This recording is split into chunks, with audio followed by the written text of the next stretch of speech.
ಇಂದಿನಿಂದ ರಾಜ್ಯದಲ್ಲಿ ಜಾತಿ ಗಣತಿ 2.0 ಅಂದ್ರೆ ಎರಡನೇ ಬಾರಿಗೆ ಜಾತಿ ಗಣತಿಗಳ ಮರು ಸರ್ವೆ ಆರಂಭ ಆಗ್ತಾ ಇದೆ. ಬೆಂಗಳೂರು ಹೊರತುಪಡಿಸಿ ಉಳಿದೆಡೆ ಸರ್ವೆ ಕಾರ್ಯ ನಡೆಯಲಿದೆ. ಇಂದಿನಿಂದ 15 ದಿನ ಮನೆ ಮನೆಗೆ ತೆರಳಿ ಸಮೀಕ್ಷೆ ಮಾಡಲಾಗುತ್ತೆ. ಬೆಂಗಳೂರಿನಲ್ಲಿ 2 ರಿಂದ 3 ದಿನ ತಡವಾಗಿ ಸರ್ವೆ ಶುರುವಾಗುತ್ತೆ. ಸಾಮಾಜಿಕ ಆರ್ಥಿಕ ಗಣತಿಗೆ ಆಡಳಿತಾತ್ಮಕವಾಗಿ ಸಾಕಷ್ಟು ಗೊಂದಲಗಳಿದೆ. ಆ ಗೊಂದಲಗಳನ್ನು ಬಗೆಹರಿಸಿದ ಬಳಿಕ ಗಣತಿ ನಡೆಸೋದಕ್ಕೆ ತೀರ್ಮಾನ ಮಾಡಲಾಗಿದೆ.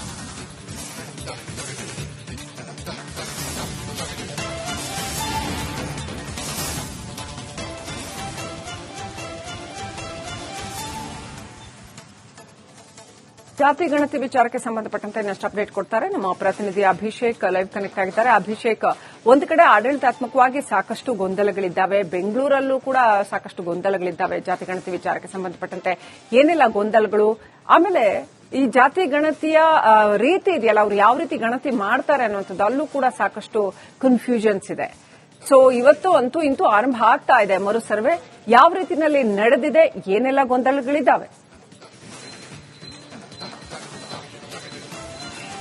ಶ್ರೀಲಕ್ಷ್ಮಿ, ಮೊದಲನೇದಾಗಿ ಜಾತಿ ಗಣತಿ ಅಂತ ನಾವು ಕರೆಯೋದಿಲ್ಲ, ಬದಲಾಗಿ ಇದನ್ನ ಸೋಷಿಯೋ ಎಕನಾಮಿಕ್ ಸರ್ವೆ ಅಂತ ಕರಿತೀವಿ ಅಂತ ಈಗಾಗಲೇ ಸರ್ಕಾರ ತಿಳಿಸಿರುವಂತದ್ದು. ಅದರ ಜೊತೆಗೆ ಗಮನಿಸಬೇಕಾಗಿರೋ ಅಂಶ ಅಂದ್ರೆ ಪ್ರತಿಯೊಂದು ಮನೆಗೂ ಕೂಡ ಶಿಕ್ಷಕರ ತಂಡ ಹೋಗುತ್ತೆ. ಸುಮಾರು 60 ಪ್ರಶ್ನೆಗಳನ್ನ ಒಳಗೊಂಡಂತ ಮಾಹಿತಿಯನ್ನ ಆ ಒಂದು ಮನೆಯ ವ್ಯಕ್ತಿಗಳಿಂದ ಪಡೆಯಲಾಗುತ್ತೆ. ಇಡೀ ಮನೆಯಲ್ಲಿ ಯಾರು ದೊಡ್ಡವರು ಇರ್ತಾರೆ ಅವರ ಆಧಾರ್ ಕಾರ್ಡ್ ನಂಬರ್ ಅನ್ನ ಕಡ್ಡಾಯವಾಗಿ ಕೊಡಬೇಕಾಗುತ್ತೆ, ಅವರು ಹಾಜರಿರಬೇಕಾಗುತ್ತೆ. ಅದರ ಜೊತೆಗೆ ಉಳಿದ ವ್ಯಕ್ತಿಗಳ ಆಧಾರ್ ನಂಬರ್ ಅನ್ನ ಹೇಳಬಹುದು ಅಥವಾ ಅವರ ಮಾಹಿತಿ ಅಥವಾ ಏನನ್ನ ಕೇಳಿರ್ತಾರೆ ಅದನ್ನ ಕೊಡಬೇಕಾಗುತ್ತೆ. ಇದನ್ನ ಒಂದು ಆಪ್ ಮುಖಾಂತರ ಅಪ್ಲೋಡ್ ಮಾಡ್ತೇವೆ. ಅಪ್ಲೋಡ್ ಮಾಡಿದ ನಂತರ ಅದು ಡೇಟಾಬೇಸ್ ನಲ್ಲಿ ಸ್ಟೋರ್ ಆಗುತ್ತೆ. ಅದರ ಜೊತೆಗೆ ಯಾವುದೇ ಕಾರಣಕ್ಕೂ ಕೂಡ ಇಲ್ಲಿ ಆಧಾರ್ ಕಾರ್ಡ್ ನಂಬರ್ ಪಡಿತಾ ಇರೋದ್ರಿಂದ ಡೂಪ್ಲಿಕೇಶನ್ ಆಗುವಂತ ಚಾನ್ಸಸ್ ಅನ್ನ ಕಡಿಮೆ ಮಾಡುವಂತ ನಿಟ್ಟಿನಲ್ಲಿ ಈ ಒಂದು ನಂಬರ್ ಅನ್ನ ಪಡಿತಾ ಇದೀವಿ ಅಂತ ಈಗಾಗಲೇ ಮಾಹಿತಿ ನೀಡಿರುವಂತದ್ದು. ಇದರ ಜೊತೆಗೆ ನಿನ್ನೆ ಪತ್ರಿಕಾಗೋಷ್ಠಿ ನಡೆದ ಸಂದರ್ಭದಲ್ಲಿ ಮಧುಸೂದನ್ ನಾಯಕ್ ಅವರೇ ಹೇಳಿರುವಂತೆ, ಯಾರೇ ಕೂಡ ತಮ್ಮ ಜಾತಿಯನ್ನ ಒಕ್ಕಲಿಗ ಕ್ರಿಶ್ಚಿಯನ್, ಬ್ರಾಹ್ಮಣ ಕ್ರಿಶ್ಚಿಯನ್, ವೈಶ್ಯ ಕ್ರಿಶ್ಚಿಯನ್ ಅಂತ ಹೇಳಿದಂತ ಸಂದರ್ಭದಲ್ಲಿ ನಾವು ಅದನ್ನ ಇಲ್ಲ ಅಂತ ಹೇಳಲಿಕ್ಕೆ ಬರೋದಿಲ್ಲ. ಈಗಾಗಲೇ ಸೃಷ್ಟಿಯಾಗಿರುವಂತ ಈ ಹೆಸರುಗಳನ್ನ ನಾವು ಕಂಟಿನ್ಯೂ ಮಾಡಬೇಕಾಗುತ್ತೆ. ಆದ್ರೆ ಡ್ರಾಫ್ಟ್ ಪಟ್ಟಿಯಿಂದ ಹೊರಬಿಟ್ಟಿದ್ದೇವೆ ಅಥವಾ ಕೈ ಬಿಟ್ಟಿದ್ದೇವೆ, ಹೊರ ಇಟ್ಟಿದ್ದೇವೆ ಅಂತ ಮಾಹಿತಿಯನ್ನು ನೀಡಿರುವಂತದ್ದು. ಮತ್ತೊಂದು ಕಡೆ ಬೆಂಗಳೂರಿನಲ್ಲಿ ಆರಂಭವಾಗಬೇಕಿದ್ದಂತ ಈ ಒಂದು ಸರ್ವೆ ಏನಿದೆ ಅಥವಾ ಕ್ಯಾಸ್ಟ್ ಸೆನ್ಸಸ್ ಏನಿದೆ ಅಥವಾ ಸೋಷಿಯೋ ಎಕನಾಮಿಕ್ ಸೆನ್ಸಸ್ ಏನಿದೆ 2 ರಿಂದ 3 ದಿನಗಳ ಕಾಲ ತಡವಾಗಿ ಆರಂಭ ಆಗುತ್ತೆ. ರೀಸನ್ ಬೀಯಿಂಗ್ ಅಲ್ಲಿ ನೋಡಿದಾಗ ಆಡಳಿತಾತ್ಮಕ ಒಂದಿಷ್ಟು ಸಮಸ್ಯೆಗಳು, ಗೊಂದಲಗಳು, ವ್ಯವಸ್ಥೆಗಳನ್ನ ಮಾಡಿಕೊಳ್ಬೇಕಾಗಿರುವಂತದ್ದು ಬಾಕಿ ಇರೋದ್ರಿಂದ ಈ ಸದ್ಯದ ಮಟ್ಟಿಗೆ ನಾವು ಬೆಂಗಳೂರಿನ ಹೊರತುಪಡಿಸಿ ಉಳಿದಂತ ಎಲ್ಲಾ ಜಿಲ್ಲೆಗಳಲ್ಲೂ ಮಾಡಿದ್ದೇವೆ ಅಂತ ಮಾಹಿತಿಯನ್ನು ನೀಡಿರುವಂತದ್ದು. ಇದರ ಜೊತೆಗೆ ಸುಮಾರು 10:30 ನಂತರ ಅದರ ಕುರಿತಾಗಿ ಸ್ಪಷ್ಟನೆಯನ್ನು ಕೂಡ ಕೊಡ್ತೇವೆ ಅಂತ ಈಗ ಮಾಹಿತಿ ನೀಡಿದ್ದಾರೆ. ಮತ್ತೊಂದು ಕಡೆಗೆ ಅಖಿಲ ಕರ್ನಾಟಕ ಬ್ರಾಹ್ಮಣ ಮಹಾಸಂಘ ಇರಬಹುದು, ಲಿಂಗಾಯತ ವೀರಶೈವ ಮಹಾಪೀಠಗಳಿರಬಹುದು, ಎಲ್ಲ ಸಮುದಾಯಗಳ ಮುಖಂಡರು ಈಗಾಗಲೇ ಈ ಒಂದು ಕ್ರಿಶ್ಚಿಯನ್ ಹೆಸರನ್ನ ಸೇರಿಸಿರೋದ್ರಿಂದ ಇವುಗಳನ್ನ ಕೈ ಬಿಡಬೇಕು ಅಂತ ಕೋರ್ಕೊಂಡಿದ್ರು ಕೂಡ ಯಾವುದೇ ಕಾರಣಕ್ಕೂ ಇಮಿಡಿಯೇಟ್ಲಿ ಅದನ್ನ ಬಿಡೋದಕ್ಕೆ ಆಗೋದಿಲ್ಲ. ಯಾಕಂದ್ರೆ ಕಾಂತರಾಜು ಅವರ ನೀಡಿದಂತ ವರದಿಯಲ್ಲಿ ಈ ಜಾತಿಗಳ ಹೆಸರು ಇತ್ತು, ಇದನ್ನ ಕೈಬಿಟ್ಟು ಮುಂದುವರಿಯೋದಕ್ಕೆ ಆಗೋದಿಲ್ಲ ಅನ್ನೊಂದು ಮಾಹಿತಿಯನ್ನು ನೀಡಿರೋದ್ರಿಂದ ಇದನ್ನ ಯಾವ ರೀತಿ ಮುಂದುವರಿಯಲಾಗುತ್ತೆ ಅಂತ ನೋಡಬೇಕಾಗಿರುವಂತದ್ದು. ಮತ್ತೊಂದು ಕಡೆಗೆ ಲಿಂಗಾಯತರಾಗಿರ್ಬೋದು, ಬ್ರಾಹ್ಮಣರಾಗಿರ್ಬೋದು, ಒಕ್ಕಲಿಗರಾಗಿರ್ಬೋದು ಅನೇಕ ಸಂಘ ಸಂಸ್ಥೆಗಳು ಈಗಾಗಲೇ ಹೈಕೋರ್ಟ್ನ ಮೆಟ್ಟಿಲೇರಿದ್ದು ಸರ್ಕಾರಕ್ಕೆ ತನ್ನ ಮಾಡಿರುವಂತಹ ಎಡವಟ್ಟುಗಳನ್ನ ಸರಿಪಡಿಸಿಕೊಂಡು ಅದಾದ ನಂತರವಷ್ಟೇ ಸೆನ್ಸಸ್ ಅನ್ನು ಮಾಡಬೇಕು ಅಂತ ಮನವಿ ಮಾಡಿರುವಂತದ್ದು. ಈ ಪೆಟಿಷನ್ಗಳು ಪ್ರಾಬಬ್ಲಿ ಇವತ್ತು ಅಥವಾ ನಾಳೆ ವಿಚಾರಣೆಗೆ ಬರೋದ್ರಿಂದ ಸರ್ಕಾರ ಯಾವ ರೀತಿಯ ನಿರ್ಧಾರವನ್ನು ಕೈಗೊಳ್ಳುತ್ತೆ ಅಂತ ಕಾದು ನೋಡಬೇಕಾಗಿದೆ. Srilakshmi, thank you Abhishek. Details call. ಇಂದಿನಿಂದ ರಾಜ್ಯದಲ್ಲಿ ಜಾತಿ ಗಣತಿ 2.0 ಅಂದ್ರೆ ಎರಡನೇ ಬಾರಿಗೆ ಜಾತಿ ಗಣತಿಗಳ ಮರು ಸರ್ವೆ ಆರಂಭ ಆಗ್ತಾ ಇದೆ. ಬೆಂಗಳೂರು ಹೊರತುಪಡಿಸಿ ಉಳಿದೆಡೆ ಸರ್ವೆ ಕಾರ್ಯ ನಡೆಯಲಿದೆ. ಇಂದಿನಿಂದ 15 ದಿನ ಮನೆ ಮನೆಗೆ ತೆರಳಿ ಸಮೀಕ್ಷೆ ಮಾಡಲಾಗುತ್ತೆ. ಬೆಂಗಳೂರಿನಲ್ಲಿ 2 ರಿಂದ 3 ದಿನ ತಡವಾಗಿ ಸರ್ವೆ ಶುರುವಾಗುತ್ತೆ. ಸಾಮಾಜಿಕ ಆರ್ಥಿಕ ಗಣತಿಗೆ ಆಡಳಿತಾತ್ಮಕವಾಗಿ ಸಾಕಷ್ಟು ಗೊಂದಲಗಳಿದೆ. ಆ ಗೊಂದಲಗಳನ್ನು ಬಗೆಹರಿಸಿದ ಬಳಿಕ ಗಣತಿ ನಡೆಸೋದಕ್ಕೆ ತೀರ್ಮಾನ ಮಾಡಲಾಗಿದೆ.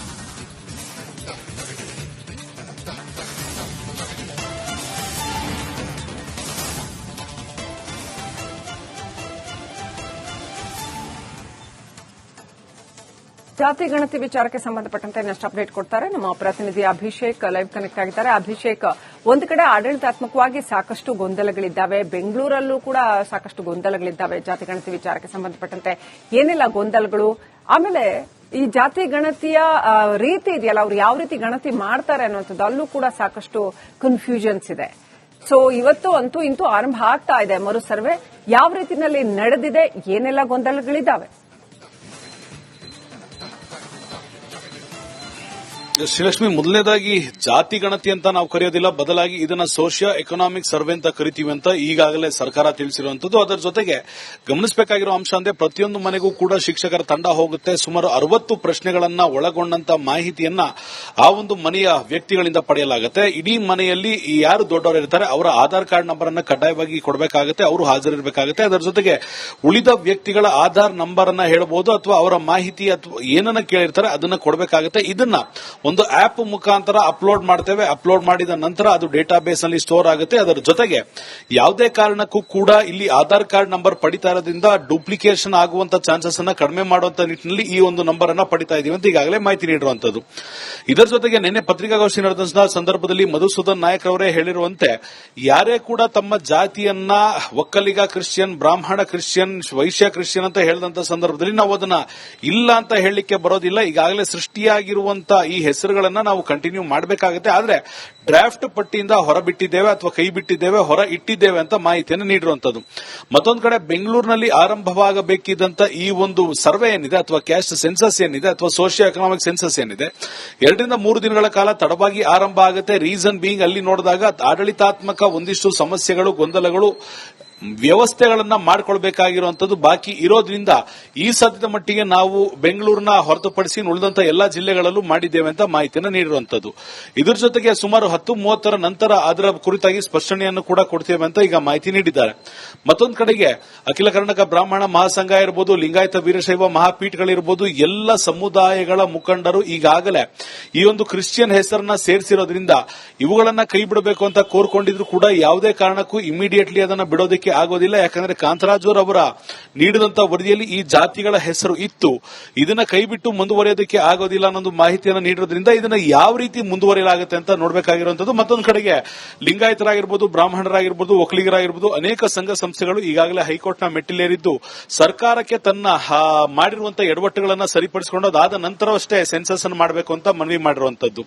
ಈ ಪೆಟಿಷನ್ಗಳು ಪ್ರಾಬಬ್ಲಿ ಇವತ್ತು ಅಥವಾ ನಾಳೆ ವಿಚಾರಣೆಗೆ ಬರೋದ್ರಿಂದ ಸರ್ಕಾರ ಯಾವ ರೀತಿಯ ನಿರ್ಧಾರವನ್ನು ಕೈಗೊಳ್ಳುತ್ತೆ ಅಂತ ಕಾದು ನೋಡಬೇಕಾಗಿದೆ. Srilakshmi, thank you Abhishek. Details card